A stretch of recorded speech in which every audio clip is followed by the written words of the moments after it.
What do you mean he just waved the truck through without checking the grapes? Kellan Whitmore stared at his operations report, jaw tight. 3 rejected wine batches in the last 5 months. No answers. Just vague notes from the vineyard supervisor, grape quality inconsistent, external factors, weather-related. Kellan had built his winery from nothing but a patch of scrubland and a 28-year-old dream. Now it had 9 vineyard properties spread across California, each with its own team, its own manager, and its own challenges. He ran a hand through his beard. Something wasn't right at the Paso Robles location. The numbers weren't matching. Grape quality was dipping, but the reports said otherwise. He'd hired people he trusted, but trust only went so far when the wine started turning sour. "I'm going down there," he muttered to himself. The idea had been brewing for weeks. He hadn't met most of the staff at that vineyard. Turnover had been high and he hadn't visited in over a year. The perfect storm, he could go in fresh, anonymous. Kellan called up his assistant. "Set up a new vendor trainee file for Paso Robles, name it Kyle Warner, new field tech, training for harvest season. I leave in the morning." By the time he arrived at the vineyard 48 hours later, Kellan looked nothing like himself. His usually clean-cut look was traded for a weathered flannel, a sun-faded cap, and dust-covered boots. He spoke with a slight drawl, played up a quiet, observant persona. Nobody there had ever seen the CEO in person, they just knew the name. "Hey, you must be Kyle," said a young woman as he stepped into the staff trailer. "I'm Willa Zahn, admin around here. You're the new tech, right?" Kellan nodded. "Yeah." "Just here to learn the ropes." She smiled, extending a hand. "Good luck with that. You're under Jorge." Willa looked friendly. Sharp eyes, quick energy, seemed like someone who kept the place from falling apart behind the scenes. A man with a thick mustache and dark sunglasses stormed in a few minutes later. "Kyle, right? Come on, I don't have time for chit-chat. Let's go." That was Jorge, vineyard supervisor. Kellan followed him out onto the fields. Rows and rows of vines stretched across the hills. The scent of ripe grapes hung heavy in the air. It should have felt like home, but something was off. Jorge barely looked at the grapes as they walked. "We don't need to do full checks every day, waste of time." Kellan blinked. "Aren't we supposed to do sugar readings and mold inspections?" Jorge waved him off. "We've been doing this for years. You'll learn, just follow the trucks and check off the list." Kellan narrowed his eyes but kept quiet. For now. They walked toward the loading area where a large truck had just pulled in, loaded with bins of freshly picked grapes. Jorge gave the driver a nod and waved. Kellan frowned. "Aren't we checking those?" "Nah," Jorge muttered. "That's from lot 7, always clean." "But listen, Kyle. You want to make it here, don't start questioning everything. I've been running this place for 6 years." Kellan bit his tongue. He watched the driver pull off toward the processing shed without any checks done, no bricks reading, no rot test, nothing. His stomach turned. Later in the day, as they walked back toward the trailers, Kellan asked quietly, "What about the other lots?" "What about them?" Jorge shrugged. "We check a few random ones, the rest fall in line. If you start checking every single truck, we'd be behind for weeks." Kellan kept his voice calm. "But isn't that a risk?" Jorge turned to him, eyes narrowed. "You here to learn or lecture?" Kellan held his gaze. "Just asking." Jorge didn't respond. He just walked off. Inside the break room, Willa was brewing coffee. She looked up. "How was your first day?" Kellan hesitated. "Fast, a bit." "Off," she laughed. "Yeah, that's one way to put it." He leaned against the counter. "Does Jorge always skip inspections like that?" Willa's hands paused over the coffee pot. She looked around, then said quietly, "Look, I'm not trying to start anything. But yeah. He's been cutting steps for a while. We've lost good product because of it." "Why hasn't anyone said anything?" "People have. They just leave or get pushed out. Last guy who raised a stink got transferred to bottling in Fresno." Kellan's jaw tightened. "That's not right." Willa looked at him, brow furrowed. "You a union guy or something?" He shook his head. "Nah, just don't like seeing good work wasted." She gave him a strange look, but nodded. "Well, good luck fixing anything around here." That night, Kellan sat on the edge of his motel bed, boots still on, mind racing. He'd seen it with his own eyes. Jorge skipping checks, grapes going in untested, wine quality suffering, and Willa sharp, loyal, stuck in the middle. He pulled out a notebook. Tomorrow he'd dig deeper, and Jorge wouldn't see it coming. By the third day, Kellan had stopped pretending he was just shadowing Jorge. He was watching, quietly, deliberately, and what he saw wasn't carelessness, it was erosion. Standards had slipped so gradually that no one even flinched anymore. At sunrise, he joined a crew picking from the eastern slope. The field manager, a wiry man named Devin, handed him a pair of shears and motioned toward the vine row. "Stay low, move fast. We've got to finish this block before noon. Heat's coming." Kellan nodded and fell in line. The pace was intense. Workers wore long sleeves and neck wraps, heads down, barely speaking. An older woman 2 vines over winced as she reached for a cluster, her gloved hand trembling. Kellan stepped over. "You all right?" She nodded without looking up. "Just sore, been pruning since February. These rows are heavy." He offered to take her next plant. She shook her head. "Won't matter, we're still a head short today." Kellan glanced around. The crew was thin. Maybe 7 people covering a block that needed 10. No water station in sight. He looked toward the ridge. Jorge stood with a clipboard, talking into his phone and not once looking at the field teams. After 3 hours, the bins were half full. Devin called a break. Workers drifted to the edge of the field, sitting in the shade of the equipment trailer. Kellan followed and took the chance to speak. "Where's the drinking water kept?" Devin shrugged. "Usually in the cooler, but it's empty." Jorge said, "We're behind on budget." Kellan's jaw shifted. "And the missing crew?" "Second week in a row we've been short. He says we're not filling the spots until harvest. Not worth onboarding." Kellan didn't answer. He walked to the trailer and checked the cooler himself, bone dry, dust at the bottom, no backup jugs. He scanned the lot, no delivery logs, no supply crates, nothing. Back at the processing area by mid-afternoon, Kellan helped unload the bins. The grapes looked uneven, some clusters underripe, others overexposed. He kept count. Several bins had mold spots. No one flagged them. He walked over to the scale station where Jorge was signing off on the load sheets. "These from Lot 5? Kellan asked. Jorge didn't look up. "Yeah, good stuff. Always yields solid. Some of the clusters are split, and I saw black rot in 2 bins." Jorge finally looked up, eyes narrowed. "You questioning me again?" "I'm just pointing out what I saw." Jorge put down the clipboard.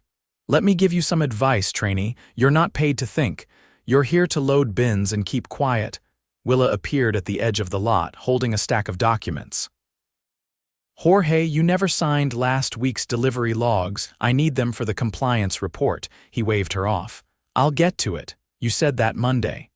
"I said I'll get to it." Willa didn't move. "We're overdue. If we don't file by tomorrow, we'll get flagged again." "I said drop it." Kellan stepped forward. "She's right. Compliance fines aren't small." Jorge turned, voice low and clipped. "This isn't your concern." "It is if the fines affect payroll or supply." Jorge's voice rose. "You think you know how this works? You've been here, what, 3 days?" Willa set the papers down, her face calm. "I'll log the conversation. If it's not signed by 6, I'll notify Central." She walked away. Kellan watched her go, then turned back to Jorge. "You think threatening people keeps this place running?" Jorge leaned in. "I think people like you don't last long." That evening, Kellan returned to the motel and opened his laptop. He reviewed internal QC data for the last 2 months. The inconsistencies weren't just in grape quality, they were in reporting formats. Different entries for the same lots. Duplicate weights. And Jorge's name on all of them. He sent a secure message to his assistant up north. "Pull original weight logs from Paso Robles. I want to see who's altering what." The next morning, Kellan arrived early and walked the far perimeter of the vineyard before crews arrived. There, tucked behind the utility shed, was a skip pile discarded clusters, nearly a dozen bins worth. He checked a few. Mold, mildew, sunburn. All of it should have been flagged. None of it had been. Devin showed up 15 minutes later, surprised to find Kyle already there. You always get here before daylight, he asked. Kellan gestured at the bins. You dumping these? Devin hesitated. We're told to keep anything questionable off the books. Who told you? Devin shifted his weight. Look, I've got a kid. I'm not blowing my job over this. You shouldn't have to choose between doing it right and keeping your job. Devin looked at him carefully. You're not just some field tech, are you? Kellan didn't answer. Later that day, Jorge called a meeting in the processing barn. He stood on a crate, clipboard in hand. Starting Monday, we're switching to compressed shifts. No overtime, we'll work faster, not longer. A few workers murmured. One man raised a hand. We're already short 3 people. How do we work faster? Jorge ignored him. If anyone's got a problem, you know where the gate is. The tension in the room was sharp. Kellan stepped forward from the back. You cut water access, fired 2 loaders, and now you're slashing hours. Jorge's eyes locked on him. You're done. I don't think so. Kellan stepped onto the crate beside him. My name isn't Kyle, it's Kellan Whitmore. I'm the founder and CEO of Whitmore Estates. Gasps rippled through the barn. Jorge's face drained of color. I came here undercover because I stopped trusting reports, and what I found is worse than I imagined. Jorge stammered. None of this is, you skipped inspections. You falsified logs, you put people at risk for heat exhaustion and ignored federal compliance. He turned to Devin. How long have you been short-staffed? Over a month. To Willa, Kellan said, how many reports has Jorge failed to submit? 8. I've got the timestamps. And how many employees have brought up concerns? Willa looked around the room, then answered. At least 5, all ignored. Kellan looked back at Jorge. You're done here, effective immediately. You'll be escorted off the property before close of day. Jorge opened his mouth, but Kellan cut him off with a hand. Don't speak. You've said enough.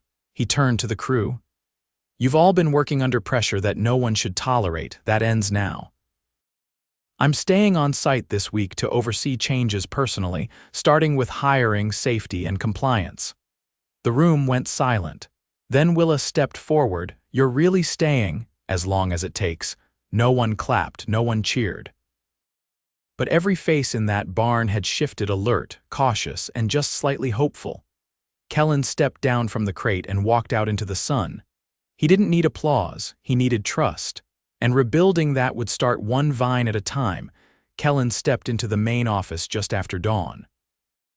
The air inside was stale, silent, the windows still fogged from the cool night. Willa was already at her desk, sorting through a clutter of invoices and compliance forms. She didn't glance up. I'm not used to seeing CEOs show up before sunrise, she said.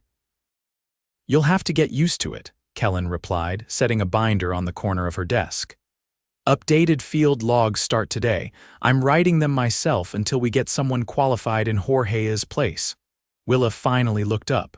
You're staying longer than you planned, aren't you? He nodded. I'm not leaving until this place runs the way it should have been running all along. She tapped her pen against the desk. Then you'll want to know we have no one scheduled to replace Jorge on the floor. Devin's doing double duty today. Kellan had already expected that. I'll cover the second shift with him, and I want to sit down with each crew leader before the week ends, quietly. Willa stood and pulled a folder from the cabinet. You'll also want to look at this. It's a list of all the workers who left in the last 6 months. Half of them didn't even give notice. He flipped through it. Dozens of names, most of them field staff. He recognized none of them. Any patterns? Most left after disputes with Jorge. Some were never replaced. A few asked for transfers and got buried in the bottling plant. Kellan scanned the last page. You kept every exit note. I kept what HR didn't bother logging. Kellan met her eyes. You've done more than anyone here to keep this place from falling apart. Willa didn't smile. Then you understand why I never trusted the people above me. He didn't answer. He just closed the folder and walked out. By mid-morning, the crew was already behind. Devin was directing both harvesting and transport logistics from the same radio channel.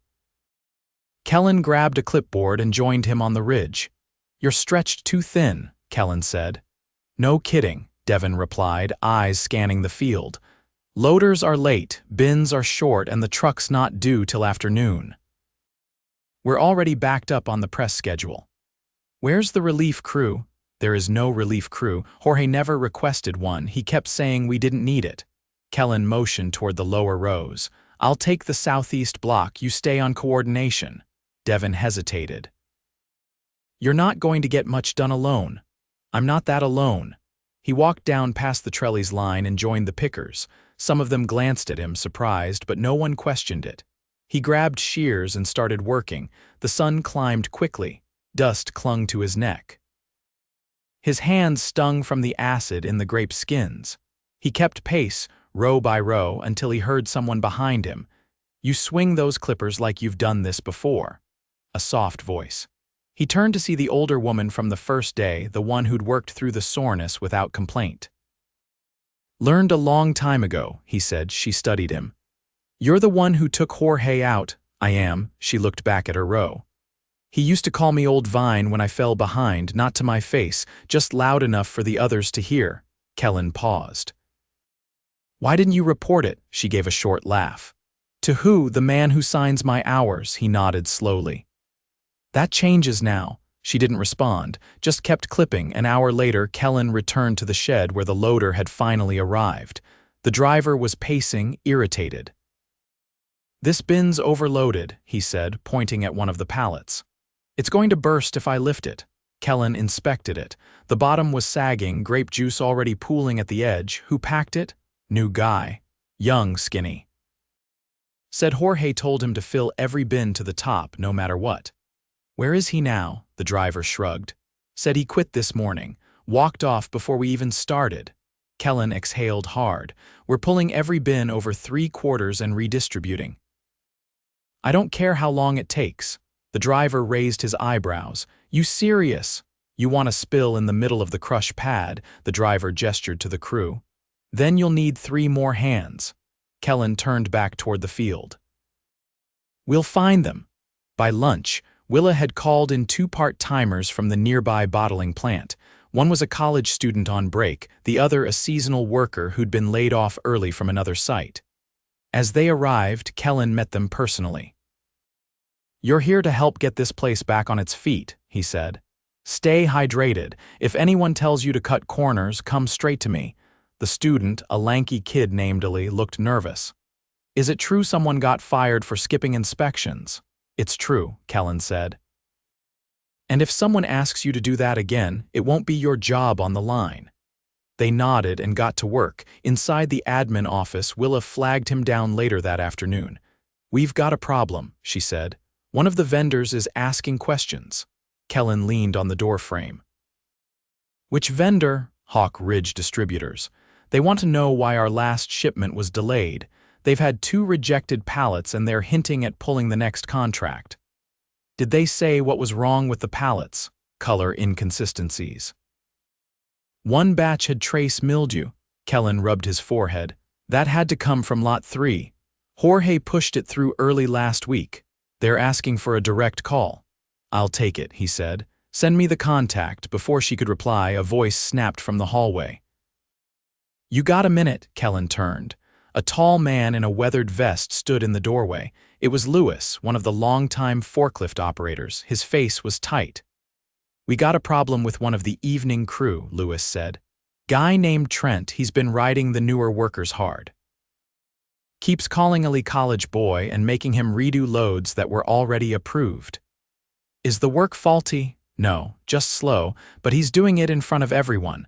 Makes jokes about real men not needing shade breaks. Kellan's face hardened. Where is he now? Brake pad east side. Kellan didn't hesitate. He crossed the yard without a word, boots crunching over gravel. When he reached the bench, Trent was leaning back with a cigarette tucked behind one ear, laughing with another loader. Trent, Kellan said, voice low.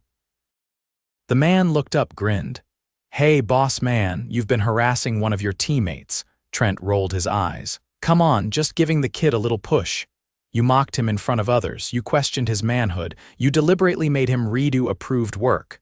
Trent stood. It's a vineyard, not a daycare. If he can't handle pressure, you don't get to decide how we treat people here. Pack your tools. You're done.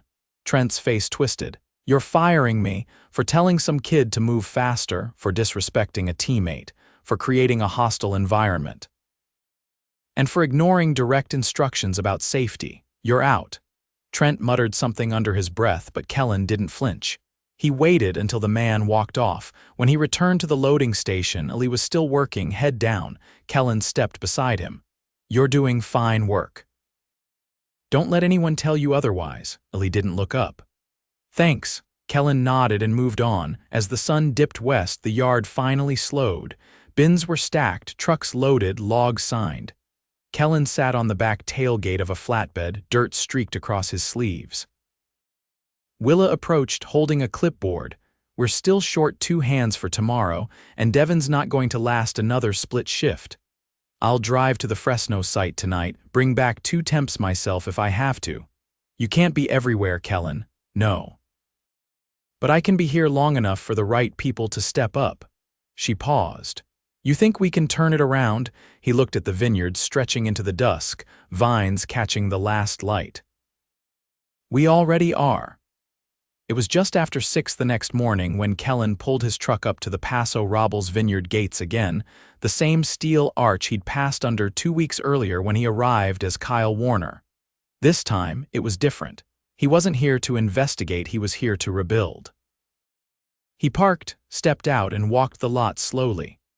The gravel crunched under his boots as he moved past the equipment shed, past the bins stacked from the night before, and toward the small prefab structure where Willa had already flipped the lights on. She'd been there before him again. Inside, she was standing by the whiteboard, mapping out the day's schedule. Her hair was tied back tighter than usual, and the coffee on her desk had gone cold. I moved the loadout window up by an hour, she said without looking up. There's rain expected this weekend. If we don't move fast today, we'll be bottlenecked by Saturday. Kellan leaned against the frame of the door. Anything else? She stepped back and exhaled. Illy's on the edge of walking. He's too polite to say it, but I caught him sitting behind the trailer yesterday, just still, not on his phone, not talking, just staring at the dirt. He's burned out. No, she said. He's overwhelmed. He's never worked in a place where doing the right thing doesn't come with a price. Kellan nodded once and left the doorway. He found Illy behind the fermentation shed, sitting on an overturned bucket, wiping his hands with a rag that was already too dirty to help. The kid looked up when he approached. Did I miss something? No, Kellan said. You're early. Illy stood. I'm not trying to make trouble, you're not, but I need to know what you're seeing, not just the work, the people. Illy hesitated. Lewis is solid. He watches out for the others. Devin's doing too much, but he doesn't complain. The guys from the Fresno site you brought in, they're good. They just don't know the land. Kellan waited. There's still tension, Illy added. Some of the older crew don't say it out loud, but they look at me like I don't belong here. Like I'm just playing at vineyard work. Anyone say that to your face? No, but you can feel it, like you're being weighed. Kellan looked out at the horizon where the early light was breaking over the vines. You want to stay, Illy shrugged. I want to work where it means something. You are, Kellan said. You just got here when things were broken. I don't want to be a liability. You're not, Kellan said, but you need a team that has your back. That's on me. The next few hours moved like a machine that had finally started to find its rhythm. Devin was pacing himself better now that the second crew had been trained properly. Lewis had taken over morning safety briefings without being asked. And Willa, she was behind the scenes, keeping everything moving without ever needing to shout about it, but the vineyard still bore the weight of what it had endured. The morale was cautious. People worked like they expected the rug to be pulled again. Kellan knew it would take more than a new schedule and firings to fix that. By mid-afternoon, the sky had turned overcast. The wind carried the warning of the weekend rain Willa had mentioned. Kellan used the lull to gather the full staff inside the old barrel room, now cleared to serve as a temporary staging space. He stood in the middle of the room, flanked by Lewis and Willa, as the rest of the crew filtered in pickers, drivers, loaders, admin staff, and a few bottling folks sent up to help. I know the last few weeks haven't been easy, Kellan said. Some of you were mistreated, some of you were ignored. And some of you kept this place running when no one was watching. He took a breath. No notes, no rehearsed speech, just the truth.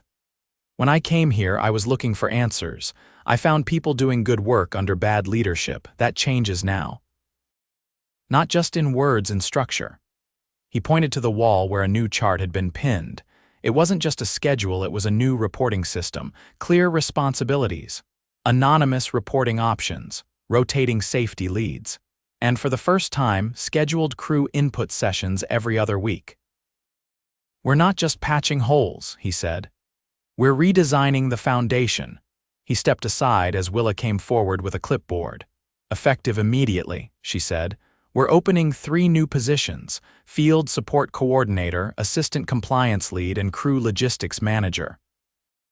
These are paid roles with benefits, and they come with decision-making input. She handed the clipboard to Ellie. You're the first candidate for Field Support Coordinator, she said. Ellie blinked, speechless. You've shown the ability to spot problems early. You've kept your head down but haven't stayed silent. That's exactly what we need. Kellan caught the look on Ellie's face, not pride, relief. Lewis stepped up next. We're also reinstating equipment maintenance hours. You're on lead rotation. A few of the older workers exchanged uncertain glances. Kellan spoke again. If you've been here more than 2 years, you qualify for the new senior tier bonus. That includes retroactive recognition for missed hazard pay. We're correcting the books. Now the room really stirred, not loudly, but people shifted forward, shoulders relaxed. Devin walked in just as Kellan was finishing. He looked like he hadn't slept in 2 days. Kellan stepped over. You're off the floor tomorrow. I can't leave the ridge blocks unattended. You're not. I'm bringing in a regional from the Napa site to cover. You need rest. Devin didn't argue. He just gave a slow nod. Later that night, after the workers had cleared out and the storm clouds had thickened overhead, Kellan returned to the ridge line where the first grapes of the season had been cut. The rows looked different now, not because of the vines, but because of the people walking them. Willa approached quietly, holding a thick envelope. What's this? He asked. Final compliance summary for the quarter. All logs verified, no gaps this time. He took it and tucked it under his arm. You realize you've been doing a 3-person job for a year. I know, she said, but I only had to do it because no one else was watching. You're not staying in admin, he said. You're moving to operations. She raised an eyebrow. That's not a small jump. You've already been doing the work. Now you'll have the authority and the team. She didn't say anything right away, just looked out over the rows. I thought about quitting, she said, so many times. But I didn't want to leave this place in bad hands. It's in the right hands now, he said. The wind picked up, carrying the scent of wet soil and crushed stems. You heading back north? She asked. Next week, but I'll be checking in regularly, no more managing by spreadsheet, she nodded. Good. They stood there for a moment. No ceremony. No final words, just a quiet vineyard finally starting to breathe again. Kellan walked back to his truck as the first drops of rain began to fall. He didn't look back, he didn't need to. The ground was firmer now. And from here forward, the standard wouldn't slip again.